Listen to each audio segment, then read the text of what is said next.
মধ্যরাতে শেষ হচ্ছে খুলনা সিটি নির্বাচনের প্রচারণা। প্রার্থীদের জনসংযোগে সরগরম নগরী। গাজীপুরের ভোট গ্রহণের নতুন তারিখ ২৬ জুন।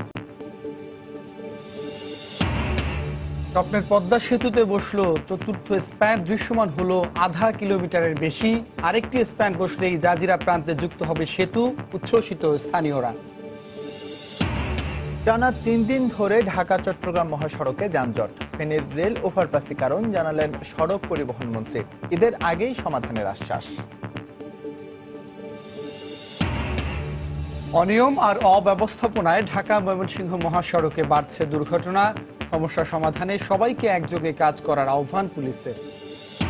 এবং কাল থেকে শুরু শ্রীমঙ্গলে দেশের দ্বিতীয় চা নিলাম কেন্দ্রের কার্যক্রম। কর্মসংস্থানের পাশাপাশি অর্থনীতি চাঙা হওয়ার প্রত্যাশা।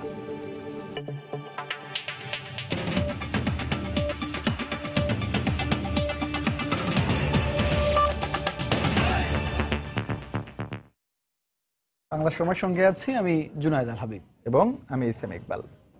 আজ রাত ১২টার পর থেকে বন্ধ হচ্ছে খুলনা সিটি কর্পোরেশন নির্বাচনের প্রচারণা। শেষ মুহূর্তে ভোটারদের মন জয় করতে পাড়া মহল্লা চষে বেড়াচ্ছেন প্রার্থীরা।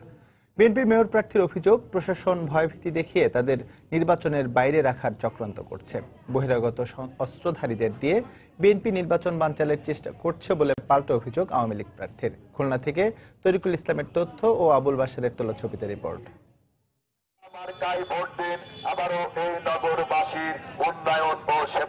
রোববার রাত 12টায় শেষ হচ্ছে খুলনা সিটি কর্পোরেশন নির্বাচনের প্রচারণা। মাত্র একদিন পরেই ভোট, তাই তো দম ফেলার সময় নেই মেয়র ও কাউন্সিলর প্রার্থীদের। বৃষ্টি উপেক্ষা করেই নগরীর হাট বাজার থেকে শুরু করে পাড়া মহল্লায় শেষ মুহূর্তের ভোট প্রার্থনায় ব্যস্ততা তাদের। সকালে নগরীর দলীয় কার্যালয়ে সংবাদ সম্মেলন করেন বিএনপির মেয়র প্রার্থী নজরুল ইসলাম মঞ্জু। সরকারি হস্তক্ষেপে প্রশাসন বিএনপিকে নির্বাচনের বাইরে রাখার চক্রান্ত করছে বলে অভিযোগ করেন তিনি। পরে নগরীর লবণচোরা, বান্দাবাজার ও চানমারি সহ বিভিন্ন এলাকায় গণসংযোগ করেন মঞ্জু। প্রশাসন আমাদেরকে নির্বাচনের বাইরে রেখে একটা একদলীয় নির্বাচন করতে পারে। সারা শহরে বাইরের লোকজন এসে গেছে। নির্বাচন কমিশনকে বলবো, বাইরের লোকজনদের যারা কেউ আজকে সন্ধ্যার পরে রাতের পরে খুলনা থাকতে না পারে। নগরীর দৌলতপুর থেকে নির্বাচনী প্রচারণা শুরু করেন আওয়ামী লীগের মেয়র প্রার্থী তালুকদার আব্দুল খালেক। পরে মহেশের পাশা, বিএল কলেজ রোড ও শিববাড়ি এলাকায় গণসংযোগ করেন। বিএনপি প্রার্থী বহিরাগত অস্ত্রধারীদের দিয়ে নির্বাচনকে বানচালের পায়তারা করছেন বলে অভিযোগ করেন তিনি। নির্বাচনের আগে অবৈধ অস্ত্র ঢোকার সম্ভাবনা আছে, আর ওনরা তো হুমকি দিয়েছে যে ওনরা জঙ্গিবাদ কিভাবে হয় সেটা ওনরা জানে। অতএব এই কথা তো মঞ্জু সাহেব বলছে, অতএব উনি যে কোনো জঙ্গি সন্ত্রাসী এখানে ঢুকায় না এটার কোনো নিশ্চয়তা আছে।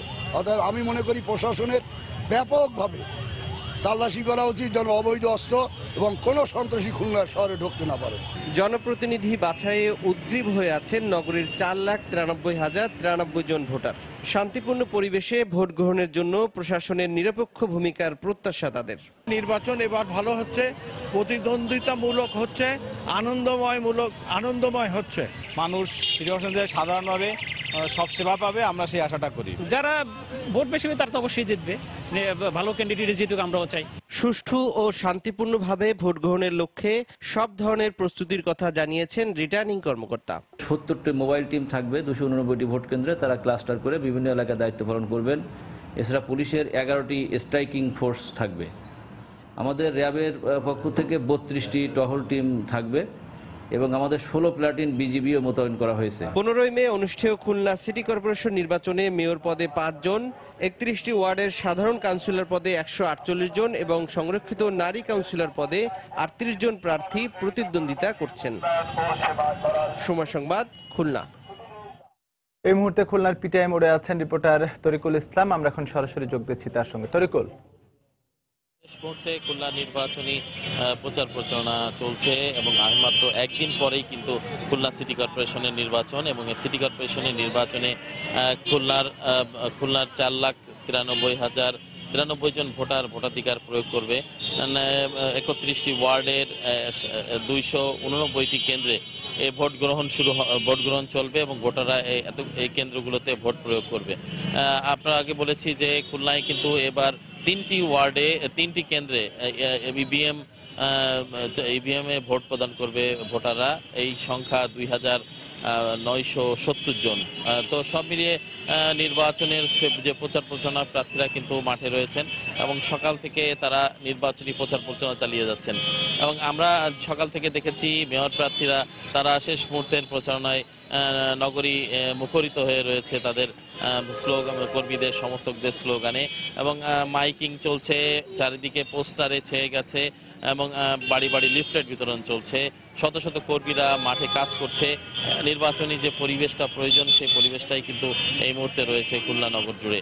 এবং নির্বাচনী ভাবনায় রয়েছেন যারা ভোটাররা রয়েছেন, তারা নির্বাচনী ভাবনায় তারা বিভিন্ন আড্ডায়, চায়ের টেবিলে তারা কিন্তু নির্বাচনী আড্ডা দিচ্ছেন এবং নির্বাচনী আলোচনার মূল প্রসঙ্গ হয়ে দাঁড়িয়েছে এই মুহূর্তে কাকে তারা আগামীতে নেতা নির্বাচন করতে চান। কেননা নানা প্রতিশ্রুতি এসেছে প্রার্থীদের কাছ থেকে, সেটি মেয়র প্রার্থী, কাউন্সিলর প্রার্থী, সংরক্ষিত আসনের কাউন্সিলর প্রার্থী, সবার কাছ থেকেই কিন্তু নানা প্রতিশ্রুতি এসেছে। আওয়ামী লীগ প্রার্থী তালুকদার খালেক তিনি যেমন 31 দফা ইশতেহার ঘোষণা করেছেন, তিনি নির্বাচিত হলে 31টি কাজ তিনি নগরবাসীর জন্য করবেন এবং যে কাজটি করলে তিলোত্তমা নগরী, পরিচ্ছন্ন নগরী এবং জলবদ্ধতা মুক্ত নগরী গড়ে তোলা সম্ভব হবে, সেই কথাগুলোই তিনি তার নির্বাচনী ইশতেহারে বলেছেন। এবং আজকে তিনি নগরীর দৌলতপুর এলাকায় তিনি বিভিন্ন অংশে তিনি প্রচার প্রচারণা চালিয়েছেন এবং এই প্রচার প্রচারণায় অংশ নিয়েছিল তার সাথে অসংখ্য নেতাকর্মীরা এবং তিনি নৌকাপতিকে তার পক্ষে ভোট প্রার্থনা করেছেন। অপরদিকে আওয়ামী লীগ বিএনপি প্রার্থী নজরুল ইসলাম মঞ্জু তিনি 31 নম্বর ওয়ার্ডের বিভিন্ন জায়গায় তিনি তার প্রতীক নিয়ে, নেতা কর্মী সমর্থক নিয়ে তিনি প্রচার প্রচারণা চালিয়েছেন এবং তার প্রতীকে ভোট প্রদানের জন্য তিনি ভোট প্রার্থনা করেছেন। তো সব মিলিয়ে কিন্তু খুলনার যে নির্বাচনের প্রস্তুতি রিটার্নিং কর্মকর্তা সূত্রে আমরা জানতে পেরেছি, সেই প্রস্তুতি কিন্তু আসলে ইতিমধ্যে সম্পন্ন হয়ে গেছে প্রায়। তো এই ছিল আমার কাছে ইকবাল, খুলনা থেকে নির্বাচনী প্রচার প্রচারণার সর্বশেষ খবর। আজ শেষ হচ্ছে খুলনা সিটি কর্পোরেশনের নির্বাচনী প্রচারণা। সে খবর জানাতে সেখান থেকে আমাদের সঙ্গে যোগ দিয়েছিলেন সহকর্মী তরিকুল ইসলাম। এদিকে আগামী 26 জুন গাজীপুর সিটি কর্পোরেশনের ভোট গ্রহণের নতুন তারিখ নির্ধারণ করেছে নির্বাচন কমিশন। দুপুরে রাজধানীর আগারগাঁওয়ে নির্বাচন কমিশন কার্যালয়ে এক সভা শেষে কথা জানান নির্বাচন কমিশন সচিব হেলাল উদ্দিন আহমদ। প্রার্থীরা 18 জুন থেকে প্রচারণা চালাতে পারবেন বলেও জানান তিনি। গাজীপুর সিটি কর্পোরেশনের নির্বাচন যেটা স্থগিত করা হয়েছিল মহামান্য হাইকোর্ট কর্তৃক, পরবর্তীকালে মহামান্য আপিল বিভাগ এটা স্থগিতাদেশ প্রত্যাহার করার ফলে আগামী 26 জুন মঙ্গলবার এই স্থগিতকৃত সিটি কর্পোরেশন নির্বাচন ভোট গ্রহণ অনুষ্ঠিত হবে। প্রার্থীরা 18 জুন থেকে আনুষ্ঠানিকভাবে তারা প্রচারণা শুরু করবে। রিটার্নিং অফিসার একটি গণবিজ্ঞপ্তি জারি করবেন, তার আগ পর্যন্ত তারা কোনো আনুষ্ঠানিক প্রচারণা করতে পারবেন না। এদিকে ভোট গ্রহণের নতুন তারিখ ঘোষণার মধ্য দিয়ে গাজীপুর সিটি নির্বাচনের স্থগিত নিয়ে বিএনপি অভিযোগ মিথ্যা প্রমাণ হয়েছে বলে মন্তব্য করেছেন আওয়ামী লীগের মেয়র প্রার্থী জাহাঙ্গীর আলম। তবে বিএনপির মেয়র প্রার্থী হাসান উদ্দিন সরকার বলেছেন, জনগণের চাপের মুখেই নির্বাচন নিয়ে সরকারের নীল নকশা বাস্তবায়ন হয়নি। বিকেলে গাজীপুরে সিটি নির্বাচন নিয়ে তাৎক্ষণিক প্রতিক্রিয়ায় তারা এই মন্তব্য করেন। বিএনপি প্রার্থী নির্বাচনের জন্য মহামান্য আদালতের শরণাপন্ন হওয়ার ফলেই সরকার দলের লোকেরা নীল নকশাটি বাস্তবায়ন করতে পারে নাই। দলের কর্মীদের বিরুদ্ধে মিথ্যা মামলা দায়ের করে হয় পুলিশ দ্বারা হয়রানি করা হচ্ছে। নির্বাচনের পূর্বে যদি এই ধরনের পুলিশও হয়রানি করা হয় তাহলে আমি কার কাছে এর বিচার চাইব? আদালত এবং নির্বাচন কমিশনের যে নিয়ম দিয়েছে সেটা আমরা মেনে আমরা নির্বাচন প্রচারণা শুরু করব। যতটুকু আমাদের ক্ষতি হয়ে গেছে এটা তো সবাই জিনিসটা দেখতেই পেরেছে। সেই হিসাবে মনে করি আমরা যেহেতু ভোটের রাজনীতি করি, এলাকার মানুষের কল্যাণের জন্য কাজ করি, প্রতিদিনই কোনো না কোনো মানুষের মঙ্গলের জন্য কাজ করতে হয়, সেই হিসাবে আমি সবসময় প্রস্তুত আছি। আগামী নির্বাচন নিয়ে খুনি ও দুর্নীতিবাজ দলের সঙ্গে কোনো সমঝোতা হবে না বলে জানিয়েছেন স্বাস্থ্যমন্ত্রী মোহাম্মদ নাসিম। দুপুরে ফেনীর সার্কিট হাউসে আওয়ামী লীগ নেতাদের সঙ্গে মতবিনিময় সভায় তিনি একথা বলেন। এ সময় স্বাস্থ্যমন্ত্রী আরো বলেন, 2014 সালের মতো ভুল করলে দেশের মানুষই বিএনপিকে বর্জন করবে। বলতে চাই, সংবিধান অনুযায়ী নির্বাচন হবে, বিএনপিকে অনুরোধ করব নির্বাচনের মাঠে আসেন, ইনশাল্লাহ খেলা হবে, ইনশাল্লাহ মাঠে হবে, ফাইনাল খেলা হবে। এবার যদি ফাউল করেন বাংলার জনগণ ইনশাল্লাহ লাল কার্ড দেখিয়ে দেবে আপনাকে। দুর্নীতি করেছে, হত্যা করেছে, নির্যাতন করেছে, তার সঙ্গে আপোষ হবে না। বিএনপির চেয়ে আওয়ামী লীগ ভালো, তাই আগামী নির্বাচনে অংশ নিয়ে জাতীয় পার্টি তাদের সহযোগিতা করবে বলে মন্তব্য করেছেন দলটির চেয়ারম্যান হুসাইন মোহাম্মদ এরশাদ। সকালে রংপুরে নিজ নির্বাচনী এলাকা পরিদর্শন শেষে জেলা সার্কিট হাউসে সাংবাদিকদের কথা বলেন তিনি। এ সময় খুলনা সিটি কর্পোরেশন নির্বাচন নিয়ে মানুষের মাঝে শঙ্কা কাজ করছে বলেও মন্তব্য করেন তিনি। খুলনা সিটি নির্বাচন মানুষের মনে সন্দেহ আছেই। আওয়ামী লীগ কোনোভাবেই নির্বাচনে পরাজয় বহন করতে চায় না।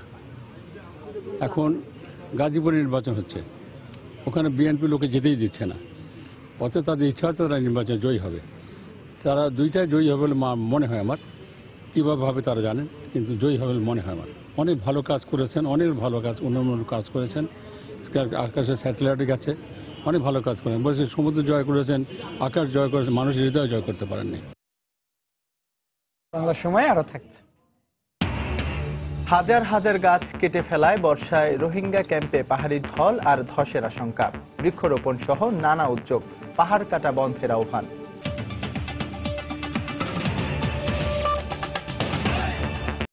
দৃশ্যমান হলো স্বপ্নের পদ্মা সেতুর আরো একটি স্প্যান। এ নিয়ে সেতুতে বসলো মোট 4টি স্প্যান। সব মিলিয়ে সেতুর দৈর্ঘ্য এখন 600 মিটার বা আধা কিলোমিটারেরও বেশি। সেতুর কাজের অগ্রগতিতে খুশি সাধারণ মানুষ। প্রকল্প এলাকা থেকে সাইফুল ইসলামের ক্যামেরায় বিস্তারিত জানাচ্ছেন এহসান জুয়েল। পদ্মার বুকে এক টুকরো স্বপ্ন জাগছে ধীরে ধীরে। কমলপল্লীর গন্ধ তাতে নেই, আছে আশা বুক বাঁধার প্রেরণা। 37 ও 38 নম্বর পিলারের উপর গত বছর 30 আগস্ট প্রথম স্প্যানটি বসানোর মধ্য দিয়ে সেতু দৃশ্যমান করা শুরু। সে দুটি পিলারের সঙ্গে জোড়া দিয়েই জাজিরা প্রান্তের দিকে বাড়ানো হচ্ছে সেতুর দৈর্ঘ্য। রোববার 4 নম্বর স্প্যানটি বসানো হয় 40 ও 41 নম্বর পিলারের উপর। আশাবাদী দুপারের মানুষ। আমাদের জায়গা সম্পত্তি গেছে, জায়গা সম্পত্তি যাক, তাতে কোনো দুপতাপ নাই। মানে একে একে স্প্যান 4টা বসে গেছে, ইনশাল্লাহ কাজ আগাইতেছে। পিলারও সবকিছু কমপ্লিট হয়ে যেতেছে, এক এক একবিতি আসাল্লাই দিলে আমাদের চোখের সামনে হইতাছে, আমাদের ভালো লাগতেছে, আমরা নিজেরা কাজ করতেছি, এটা আমাকে অনেক গর্ব। 41টি স্প্যান জোড়া দিয়ে হবে পুরো সেতু। পিলার প্রস্তুত করে এক একটি স্প্যান বসাতে সময় লাগছে গড়ে 2 মাস। জাজিরা প্রান্তে পাড় থেকে সেতুর দূরত্ব এখন 50 মিটারেরও কম। আর একটি স্প্যান বসানো হলেই এখানকার কাজ শেষে স্প্যান বসানো শুরু হবে মাওয়া প্রান্তে। তখন নদীর দুই পাড়ে দৃশ্যমান হবে সেতুর কাজ। এ লক্ষ্যে মাওয়া প্রান্তে 2টি পিলারের কাজ পুরো শেষ এবং একসঙ্গে কাজ চলছে আরো 7টি পিলারের। প্রকল্প সংশ্লিষ্টদের দাবি, এখন পর্যন্ত সেতুর কাজে 87% অগ্রগতি হওয়ার কথা থাকলেও হয়েছে 60%। সামনের বর্ষা মৌসুমে আরো কমে আসবে কাজের গতি। 4টি স্প্যান অর্থাৎ 600 মিটারের পদ্মা সেতু এখন দৃশ্যমান।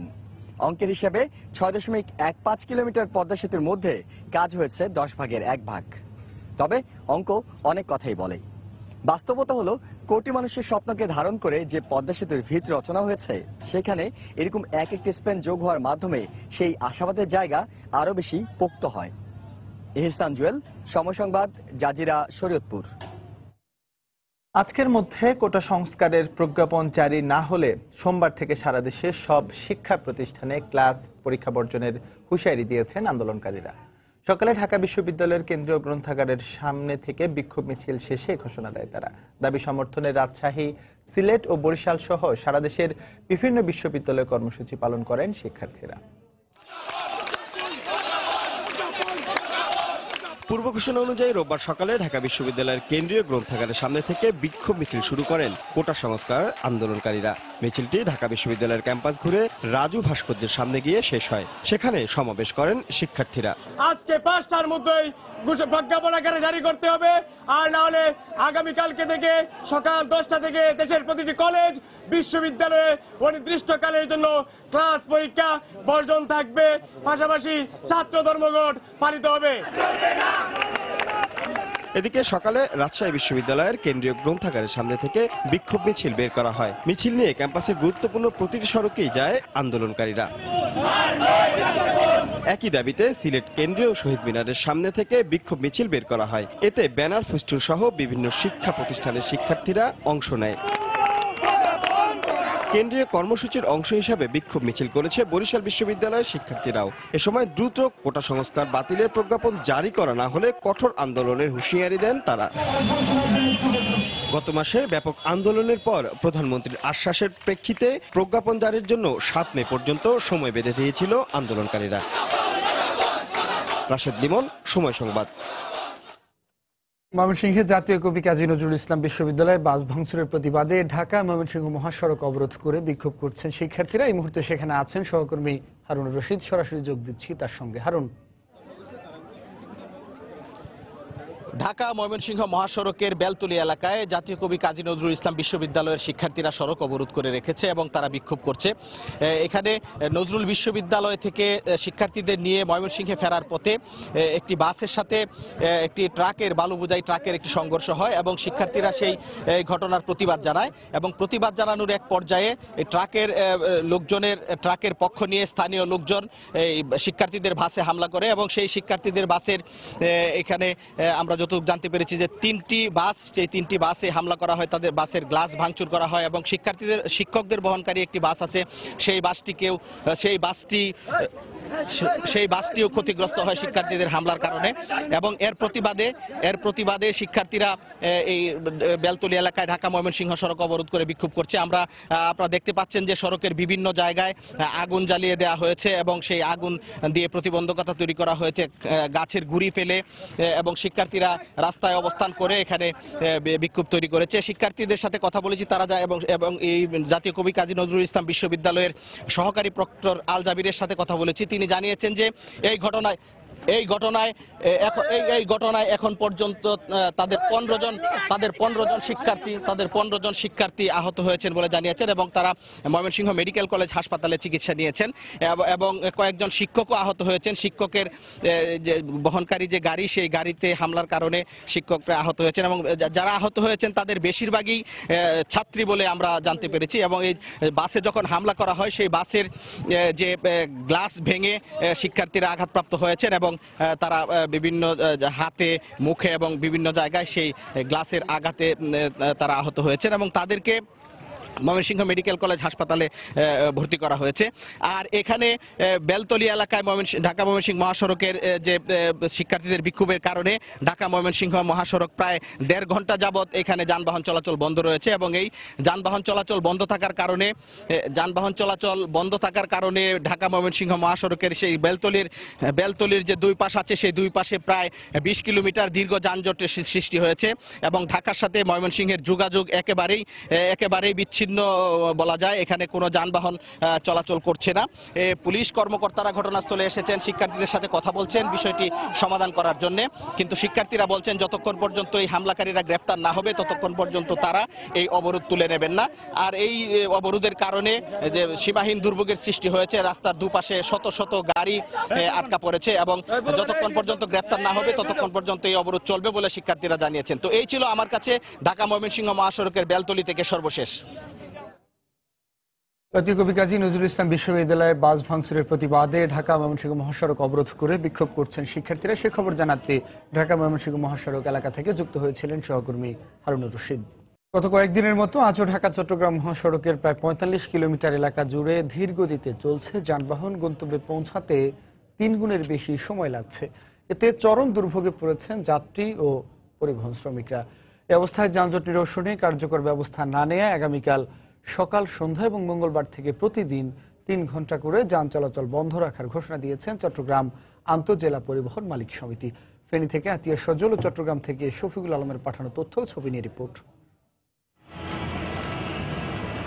ফেনীর ফতেহপুরে নির্মাণাধীন ওড়াল সেতু এলাকার উভয় পাশে সড়কে প্রায় 100 মিটার খানাখন্দের কারণে গত কয়েকদিন ধরেই স্বাভাবিক যান চলাচল ব্যাহত হচ্ছে। রোববার সকাল থেকে ফেনীর ধুমঘাট সেতু এলাকা থেকে কুমিল্লার পদুয়ার বাজার এলাকা পর্যন্ত তীব্র যানজট দেখা দেয়। শনিবার রাতেও ঢাকা চট্টগ্রাম মহাসড়কের প্রায় 80 কিলোমিটার এলাকায় দীর্ঘ যানজট ছিল। এতে দুর্ভোগের পাশাপাশি ছিনতাইয়ের শিকার হচ্ছেন বলে অভিযোগ যাত্রী ও পরিবহন শ্রমিকদের। পরশুদিন রাতের 1টার সময় সেই আপনার ইয়াতে 12 আউলিয়া আর মাত্র পার হইতেছি ফেনী রেলগেট।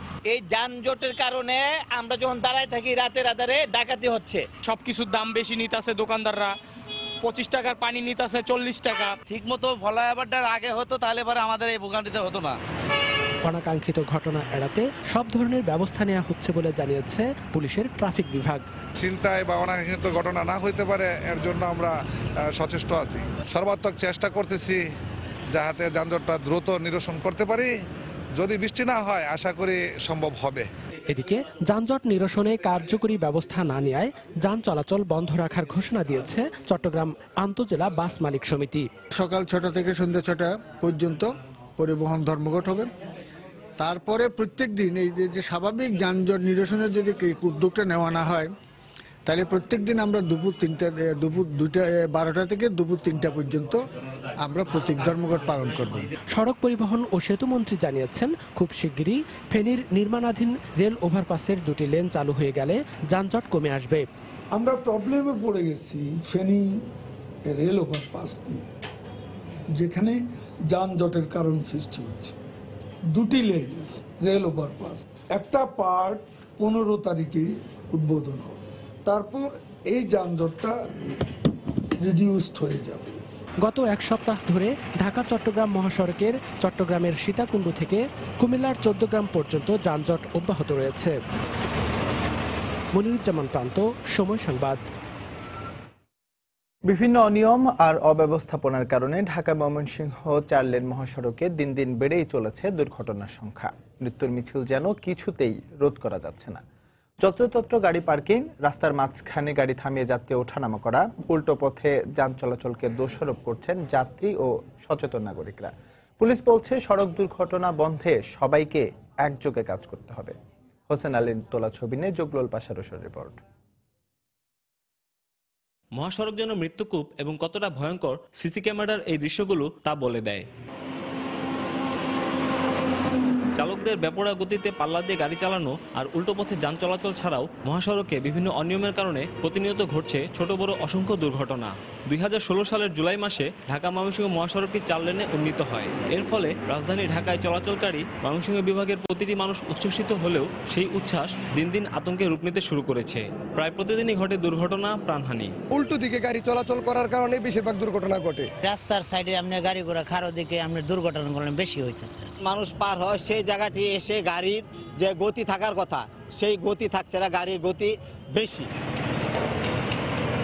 এদিকে বিভিন্ন স্থানে মহাসড়কে ডিভাইডার কেটে ফেলা, রাস্তায় যত্রতত্র গাড়ি পার্কিং, উল্টো পথে যান চলাচল, মহাসড়কে নিষিদ্ধ সিএনজি ও অটোরিকশা চলাচলকে দুর্ঘটনার প্রধান কারণ বলে মনে করছেন গাড়ি চালকরা। পতানি ছাড়াই কাড়া করছে, ট্রাক ঘুরাইতেছে, হঠাৎ করে ট্রাক ঠেলে দিয়েছে, আর একটা এসে একদম মেরে দিয়েছে। 80-100 টানা হাই রোডে গাড়ি যাইতেছে, একটা গাড়ি ফট করে সামনে দাইসা পড়লো। কি করবো, আমি 50 জন লোকের জীবন বাঁচামো নয় সিএনজি বাঁচামো। তবে মহাসড়কটিতে দুর্ঘটনার পেছনে নানা রকমের অব্যবস্থাপনাকে দায়ী করে আইন প্রয়োগের দাবি জানান নিরাপদ সড়ক চাই সংগঠনের নেতারা। আর পুলিশ সুপার তাদের সীমাবদ্ধতার কথা স্বীকার করে জানান সড়ক দুর্ঘটনা রোধে বিভিন্ন মহলকে সম্মিলিতভাবে কাজ করতে হবে। অবৈধ পার্কিং এবং ইচ্ছে মতো দাঁড়িয়ে যাত্রী ওঠানামা করানো সবকিছু মিলে একটা অরাজক অবস্থা চলছে। মহাসড়কের ভিতর দিয়ে আমাদের যে সুবিধাটুকু পাওয়ার কথা ছিল সেটুকু না পেয়ে বরঞ্চ এটি মৃত্যুর ফাঁদ হিসেবে দাঁড়িয়ে যাচ্ছে। হাইওয়ে পুলিশ আছে মাত্র হাতে গোনা কয়েকটা, আর আমাদের থানা পুলিশ সহযোগিতা করে মোটামুটি যেটুকু পারছে কন্টিনিউয়াসলি করে যাচ্ছে। এর ফাঁকে দিয়ে মাঝে মাঝে হাইওয়েতে রং রুটি চলে যাচ্ছে এবং অ্যাক্সিডেন্টগুলো ঘটছে। ঢাকা ময়মনসিংহ মহাসড়কটি 2 লেন থেকে 4 লেনে উন্নীত হওয়ার ফলে বৃদ্ধি পেয়েছে যান চলাচলের গতি। ঠিক তার সাথেই পাল্লা দিয়ে বাড়ছে সড়ক দুর্ঘটনার সংখ্যাও। এর ফলে একদিকে যেমন বৃদ্ধি পাচ্ছে হতাহতের সংখ্যা, ঠিক তেমনি স্বজন হারিয়ে দৃশ্য হচ্ছে অনেক। তাই সড়ক দুর্ঘটনা রোধ করতে এবং মহাসড়কের অনিয়ম দূর করতে সংশ্লিষ্ট কর্তৃপক্ষ কার্যকরী পদক্ষেপ গ্রহণ করবে, এমনটাই প্রত্যাশা সচেতন মহলের। জগলুল পাশা, রুশো, সময় সংবাদ, ময়মনসিংহ। বাংলা সময় আরো থাকছে। গাজীপুরে 2 বিকাশ কর্মীকে গুলি করে 11 লাখ টাকা ছিনতাইয়ের অভিযোগ, ঢাকা মেডিকেলে ভর্তি।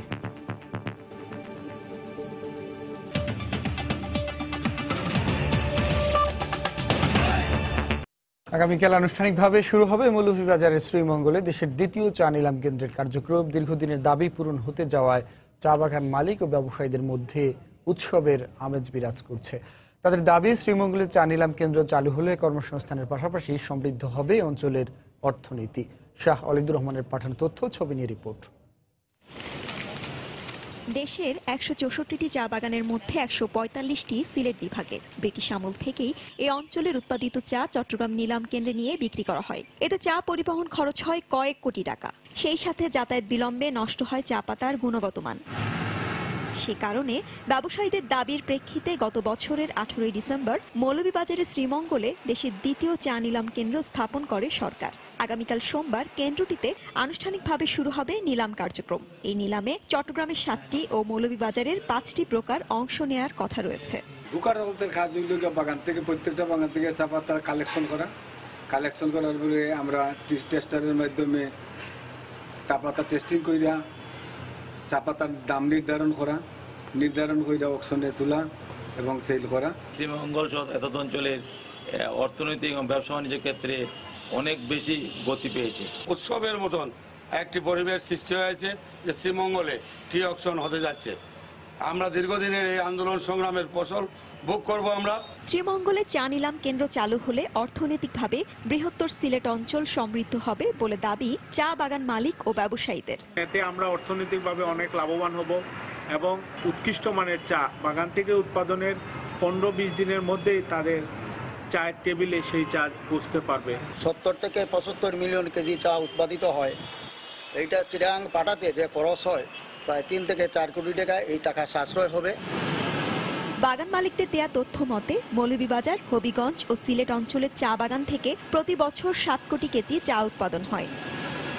সময় সংবাদ, মৌলভীবাজার।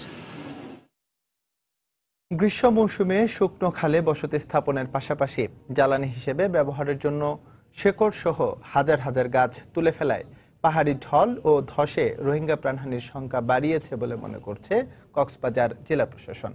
এই অবস্থায় পাহাড় ধস ঠেকাতে বৃক্ষরোপণে উদ্বুদ্ধ করতে প্রতিটি রোহিঙ্গা পরিবারকে 5টি করে গাছের চারা দেওয়ার সিদ্ধান্ত নিয়েছে কক্সবাজার উন্নয়ন কর্তৃপক্ষ। সেই সাথে পরিস্থিতি মোকাবেলায় প্রস্তুত রাখা হয়েছে ফায়ার সার্ভিস সহ সেবা সংস্থাগুলোকে। শাখাওয়াত টিপুর ক্যামেরায় বিস্তারিত জানাচ্ছেন কমল দে।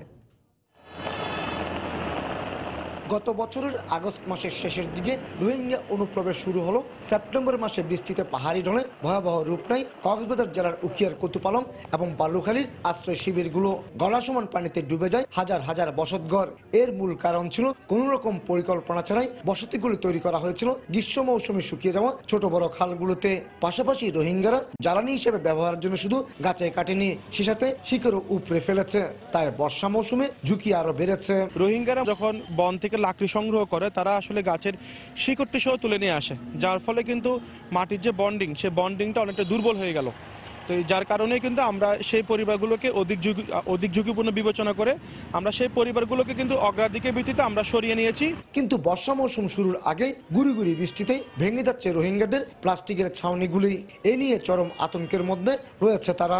এদিন হতে আমাদের গিয়া 2-3 আর ফোন গুড়ি গুড়ি হয় না হাসো সব মেরে তুলে যায় আর ইম বাঙি আইরিয়া ওরগিন ফারাত তাকি দিয়ে হারা বেশি ডর লাগে তো ফার বাঙি ফরার গইব ডর লাগে, বেশি ডর লাগে।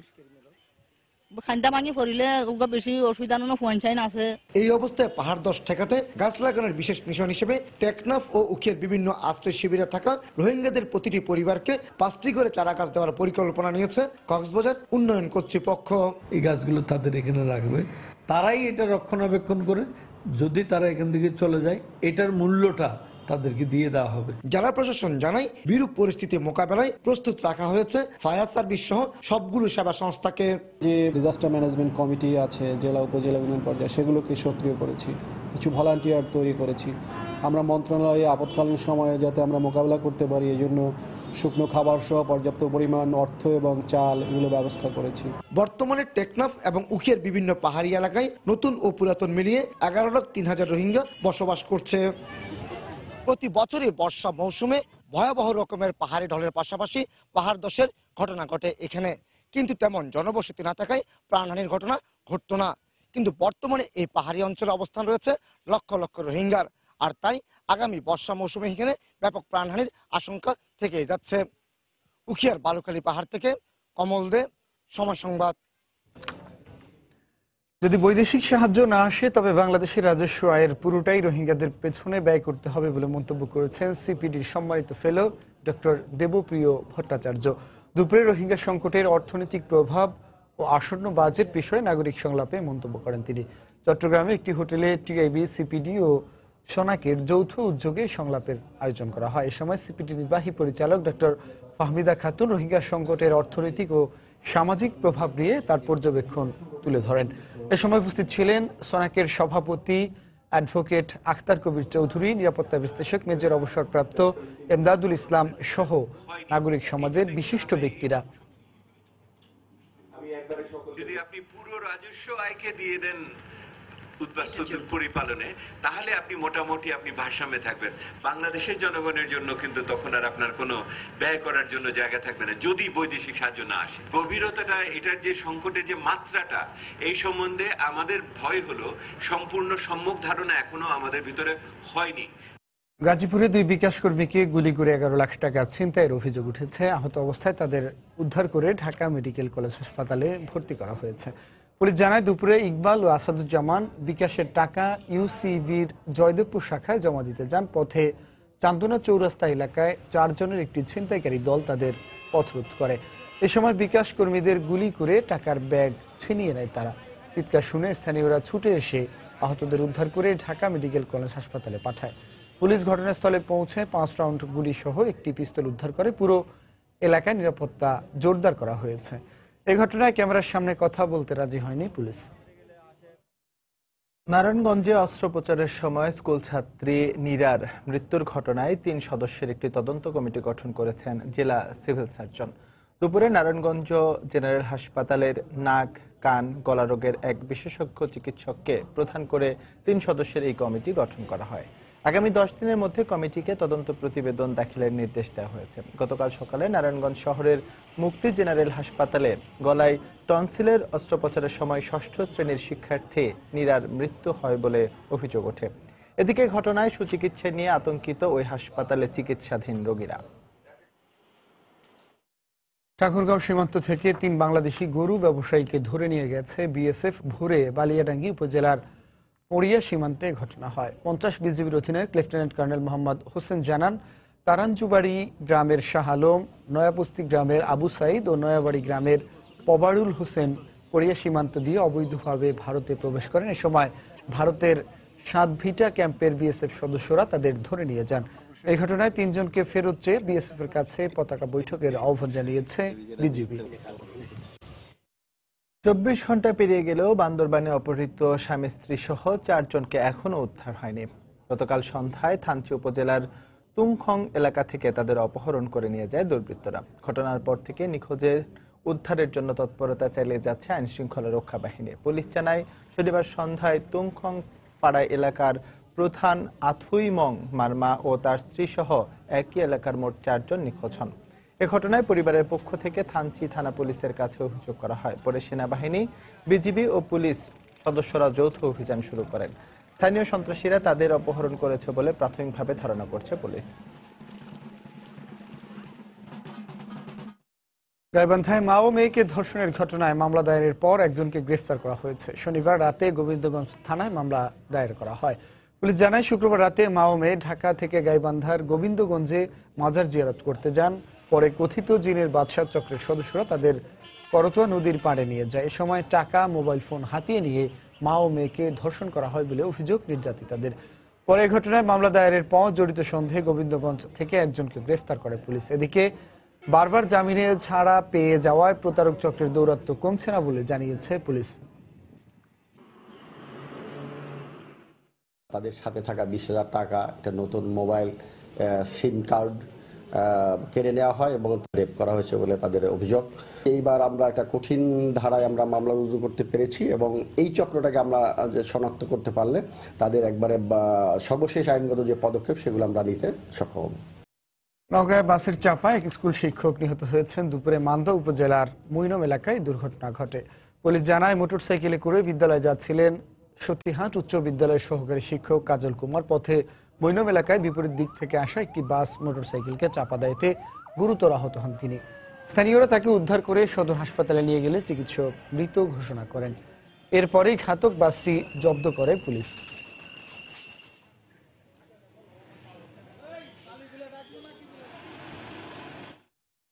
এদিকে মানিকগঞ্জে সড়ক দুর্ঘটনায় স্কুল ছাত্র নিহতের প্রতিবাদে মানববন্ধন করা হয়েছে। দুপুরে সিংগাইর হেমায়েতপুর সড়কের ভূমি দক্ষিণ বাস স্ট্যান্ড এলাকায় এ মানববন্ধন করা হয়। এ সময় দুর্ঘটনায় জড়িতদের আটক করে দৃষ্টান্তমূলক শাস্তির দাবি জানানো হয়।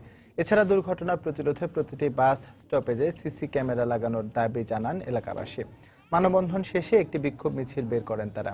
গত শনিবার মানিকগঞ্জের সিংগাইরে ট্রাক চাপায় নিহত হয় ভূমি দক্ষিণ উচ্চ বিদ্যালয়ের 7ম শ্রেণীর ছাত্র রতন।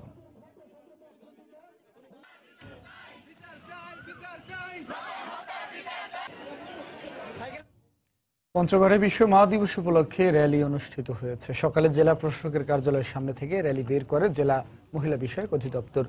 র্যালি নিয়ে বিভিন্ন সড়ক প্রদক্ষিণ করা হয়। এতে অতিরিক্ত জেলা প্রশাসক ও জেলা মহিলা বিষয়ক কর্মকর্তা সহ স্থানীয় নারী নেত্রীরা অংশ নেন। পরে জেলা প্রশাসক সম্মেলন কক্ষে আলোচনা সভার আয়োজন করা হয়।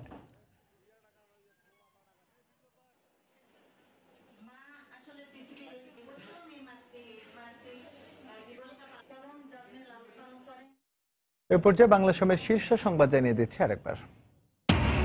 মধ্যরাতে শেষ হচ্ছে খুলনা সিটি নির্বাচনের প্রচারণা। প্রার্থীদের জনসংযোগে সরগরম নগরী। গাজীপুরে ভোট গ্রহণের নতুন তারিখ 26 জুন। স্বপ্নের পদ্মা সেতুতে বসলো চতুর্থ স্প্যান। দৃশ্যমান হলো আধা কিলোমিটারের বেশি। আরেকটি স্প্যান বসলেই জাজিরা প্রান্তে যুক্ত হবে সেতু, উচ্ছ্বসিত স্থানীয়রা। টানা 3 দিন ধরে ঢাকা চট্টগ্রাম মহাসড়কে যানজট। ফেনীর রেল ওভারপাসে কারণ জানালেন সড়ক পরিবহন মন্ত্রী। ঈদের আগেই সমাধানের আশ্বাস। অনিয়ম আর অব্যবস্থাপনায় ঢাকা ময়মনসিংহ মহাসড়কে বাড়ছে দুর্ঘটনা। সমস্যা সমাধানে সবাইকে একযোগে কাজ করার আহ্বান পুলিশের। এবং কাল থেকে শুরু শ্রীমঙ্গলে দেশের দ্বিতীয় চা নিলাম কেন্দ্রের কার্যক্রম। কর্মসংস্থানের পাশাপাশি অর্থনীতি চাঙ্গা হওয়ার প্রত্যাশা। এই ছিল বাংলা সময়। যে কোনো খবর পেতে ভিজিট করুন সময়নিউজ.tv। এছাড়া এইমাত্র পাওয়া খবর আপনার মোবাইলে পেতে SMS করুন *BN লিখে পাঠিয়ে দিন 1624 নম্বরে। সঙ্গে থাকুন সময়।